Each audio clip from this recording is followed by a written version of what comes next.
You were part of a great All Black team, double World Cup winner. What created that environment? You know, you've talked about that work ethic with someone like Kevin Mialamu, even in his 30s. Was it because it was hugely player led? Was it an exceptional talent? Was it the work ethic of the group, the coaches? Was it everything? What for you made it what it was? I think it was the perfect storm of everything in a rugby sense. In short, we had outstanding leadership with those top guys that had been through hardship.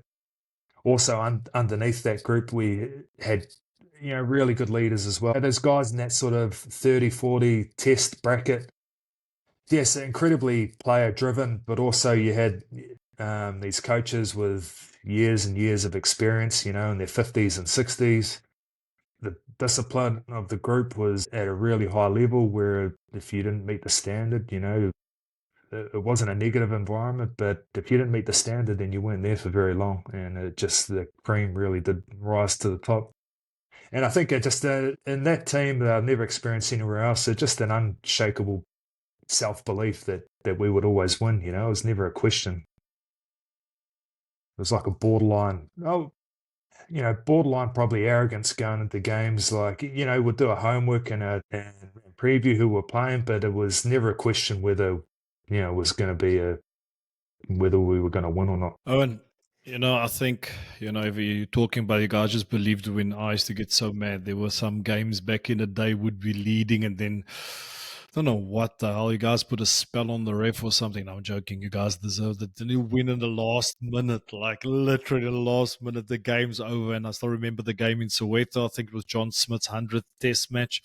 And then you guys snuck it in the last minute. That belief, belief drives behavior.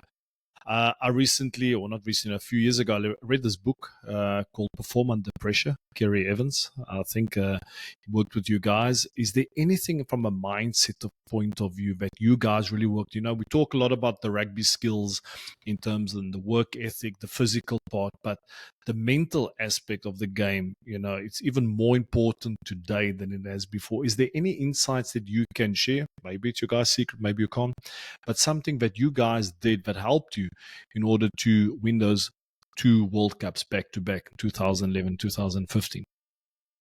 Yeah, I think I was fortunate to come and start my career in that cycle where just getting through a bit of pain. That 2007 loss, where they really decided to change some things and acknowledge that the All Blacks really have failed for a long time on the biggest stage. Would do well in between the World Cup cycles, but find a way to lose it at crunch time on World Cups. And when I started my career, I think is when they started working with Kerry Evans and really facing facts and training to thrive under those high pressure moments. I was there in 2009. Gurthro, I remember we lost to you guys 3 times.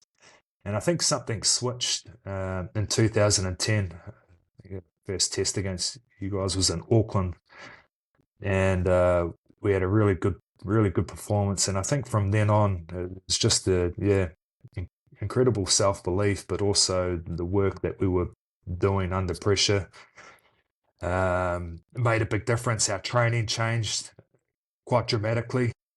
I remember like our Tuesday, like a typical Tuesday rugby session, usually quite long, you get through your physical work, but our Thursday became like a really high intensity, almost game speed and a half, where the coaches were going to throw a lot at us and really force us into those pressure situations to see how the leaders handle it and throw some crazy situations at us. And we had Kerry Evans working in the background, I think, largely with the leaders as well, around handling those moments well. The whole breathing thing you see now that teams do, we were doing that, but with purpose. So, everyone understood why we were doing it. It wasn't just like a feel good moment. Let's all, hug each other and breathe. It was a real purpose behind it, around, getting our heart rate back down, delivering clear messages, and then executing those messages, and having plays that we went to when we're under pressure. And that just developed over that sort of 8 to 10 year cycle.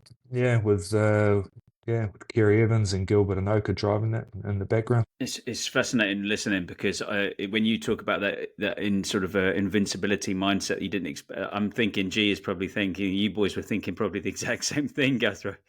you guys were probably having the same mindset, and it's like one object and then another immovable object, with a similar sort of mindset. And maybe it's the setbacks, with all the setbacks that New Zealand had previously.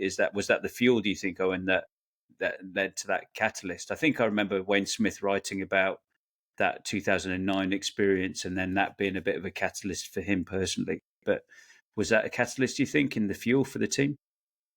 Yeah, I think so. Like I said, I think it was, it just seems to happen in cycles where you get these once in a generation type players, and man, we were lucky to have, probably 10 of them. Like Conrad Smith, Richie McCaw, Dan Carter, and then half a dozen guys underneath that who were just don't come around too long. And then you had probably coaches that were in that same category. And then with all these lessons, it's pretty hard to put your finger on it, And even during all that, we played South Africa a lot. They won 2-point games.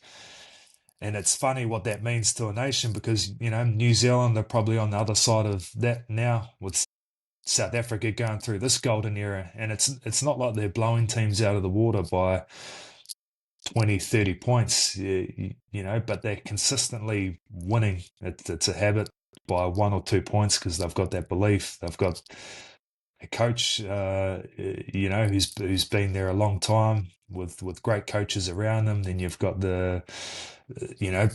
you could argue once in generation type players to South Africa right now who are driving that group. It's just, it just seems to go in roundabouts, I think. Yeah. Yeah.